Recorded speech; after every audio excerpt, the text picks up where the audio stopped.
नमस्कार साथियों, मैं डॉक्टर MP सिंह आप सभी का स्वागत करता हूं। साथियों, आज पूरे भारतवर्ष में अंतर्राष्ट्रीय वुमेन डे मनाया जा रहा है और यह पिछले 1913 से प्रतिवर्ष 8 मार्च को मनाया जाता है। आखिर क्यों मनाया जाता है? एक ही दिन क्यों मनाया जाता है? साथियों, पहले समय को यदि आप देखेंगे तो पहले महिलाओं को पढ़ने लिखने नहीं दिया जाता था, वोट डालने का अधिकार भी नहीं था, अपनी बात को कहने का अधिकार भी नहीं था। सिर्फ पहले जो लोग थे महिलाओं को बच्चा पैदा करने की मशीन समझते थे, अपने परिवार को चलाने का और अपनी हवस को पूरा करने का, अपने पैरों की जूती समझते थे। बड़ी दुर्दशा थी उस समय पर, लेकिन महात्मा सावित्रीबाई फुले ने इसमें अलग जगाई और बहन बेटियों को पढ़ने लिखने के लिए आगाह किया। स्वयं शिक्षित हुई और एक महान शिक्षिका के रूप में बहन बेटियों को शिक्षित किया, जिसकी वजह से कुछ बहन बेटी पढ़ लिख गई और पढ़ने लिखने के बाद में उन्होंने अपने जीवन को संभाल लिया। बाबा भीमराव अंबेडकर ने इन महिलाओं को सम्मान दिया, भागीदारी दी, नौकरियों में भागीदारी दी और खेल जगत में भागीदारी दी, राजनीति में भागीदारी दी। बहुत सारी महिलाएं आकर के पुरुषों के साथ कदम से कदम मिलाकर के चलने लगी। अंत में क्या हुआ कि इस देश में महिलाओं का इतिहास पुरुषों से आगे निकल गया। आज यदि आप देखते हैं, चाहे देश की प्रधानमंत्री के रूप में श्रीमती इंदिरा गांधी का नाम किसी से परे नहीं है, या राष्ट्रपति के रूप में श्रीमती प्रतिभा पाटिल का नाम किसी से परे नहीं है।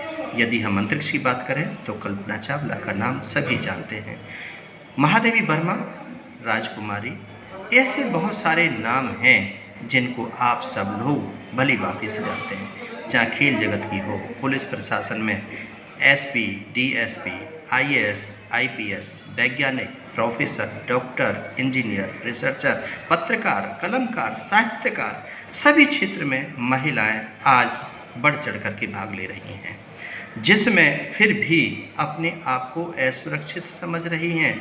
आज भी उनका अपमान हो रहा है, आज भी उनका शोषण हो रहा है, आज भी उनको गलत नज़र से देखा जा रहा है। जहां काम करने जाती हैं वहां के कर्मचारी अधिकारी उनको छोड़ते नहीं हैं। यदि बालिका कहीं अबोध बालक है, स्कूल में पढ़ने जाती है तो वहाँ के अध्यापकों की भी जो गलत मानसिकता के अध्यापक होते हैं वो छोड़ते नहीं हैं। जो ट्यूटर होते हैं, जो जिम में जाते हैं, जिम ट्रेनर होते हैं, या हॉस्पिटल में जाते हैं, डॉक्टर होते हैं, उन्हें हर जगह अपनी परीक्षा देनी पड़ती है और अपने सशक्तिकरण का रूप देना पड़ता है। यहाँ तक कि पुलिस के अधिकारी कर्मचारी जो महिलाएं हैं, अधिकारी बनी लगी हैं, उनका भी शोषण हो रहा है। उनके सामने भी बहुत बड़े चैलेंज होते हैं।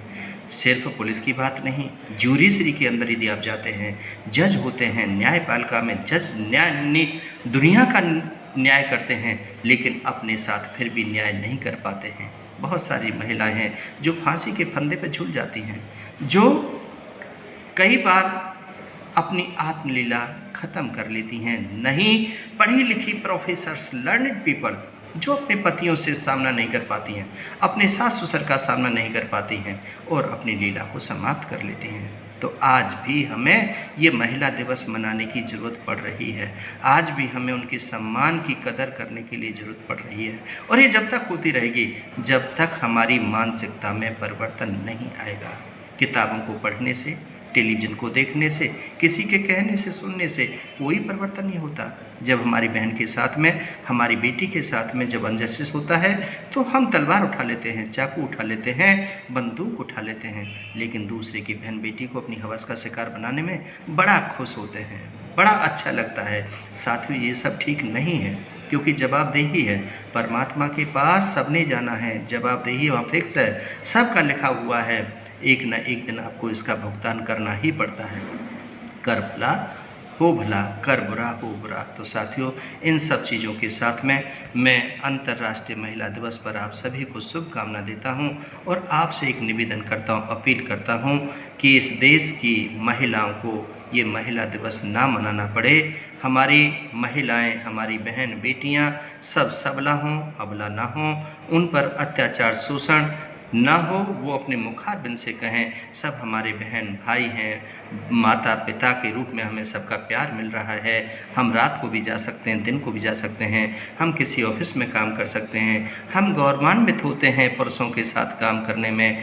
तो ऐसा जिस दिन हो जाएगा उस दिन इस महिला दिवस को मनाने की ज़रूरत नहीं पड़ेगी। महिला शक्ति होती है, आदि शक्ति होती है।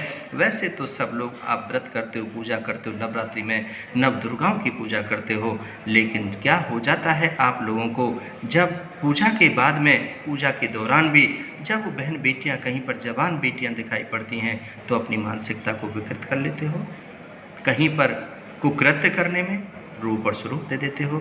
साथियों, बदलाव लाओ, परिवर्तन करो, क्योंकि अब बदलाव का युग है, कलयुग चल रहा है। जैसा करोगे वैसा भरोगे, बोया पेड़ बबूल का तो हम कहाँ से खाए। सम्मानित ज़िंदगी आप नहीं जी सकते जब तक किसी दूसरे की बहन बेटी को छेड़ने की, दूसरे की बहन बेटी का नृशंस हत्या करने की, या ऐसे एसिड अटैक हो गए, या किसी को पिस्टल से मार दिया, किसी को ग्रुप रेप करके उसको मौत के घाट उतार दिया, ना कहीं उसको न्याय मिल पाता है, ना कहीं उसको सम्मान मिल पाता है। फिर हम कहते हैं कि महिला दिवस जिंदाबाद, महिला दिवस जिंदाबाद। काहे का महिला दिवस जिंदाबाद है? कैसे देश में अटैक हो रहे हैं आप देख नहीं रहे हैं? क्या सब बहन बेटियों पर नहीं हो रहे हैं? क्या नृशंस हत्या नहीं हो रही हैं? क्या अबोध बालिका दुधमुखी जो बेटियां होती हैं 4-5 साल की, उनके साथ रेप नहीं हो रहे? क्या जो एडोलेसेंस बालिकाएं होती हैं 10 से लेकर के 18 साल तक की, क्या उनके साथ ही लोग जो उनके साथ पढ़ने वाले होते हैं, या उनके साथ खेलने कूदने वाले होते हैं, या उनको ट्रेनिंग देने वाले, पढ़ाने वाले होते हैं? क्या नहीं हो रहा है साथियों? क्या आप नहीं देखते अखबारों में? क्या आप नहीं देखते टेलीविज़न पर? तो इन सब से निजात दिलाओगे तो महिला दिवस मनाओगे ना? मेरा बहुत ही चिंतन है। मैं आपसे निवेदन करता हूं साथियों, इन चीज़ों से मुक्ति दो, तभी महिला दिवस सार्थक होगा। बहुत बहुत शुक्रिया, बहुत बहुत आभार।